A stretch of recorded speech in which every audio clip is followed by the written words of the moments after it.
செய்தி. வணக்கம். விவி செய்திகளுக்காக ஊர் செய்திகள் வாசிப்பது ஸ்வர்ணா. ராணிப்பேட்டை மாவட்டம் ஷோலிங்கர் பேருந்து நிலையத்தில் அதிமுக சார்பில் அதிமுக பொதுச் செயலாளர் எடப்பாடி பழனிசாமி அவர்களை பாஜக மாநில தலைவர் அண்ணாமலை அவதூறாக பேசியதை கண்டித்து கண்டன ஆர்ப்பாட்டம் நடைபெற்றது.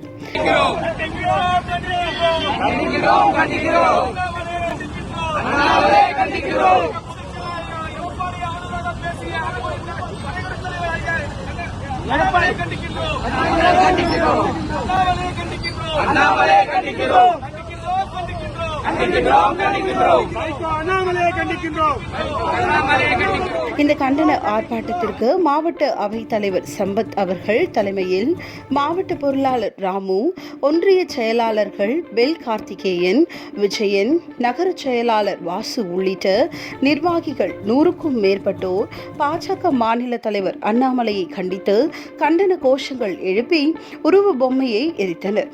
இந்த கண்டன ஆர்ப்பாட்டத்தில் நிர்வாகிகள், உறுப்பினர்கள் பலர் கலந்து கொண்டனர். விவி செய்திகளுக்காக விஜய் மற்றும் பாஸ்கர்.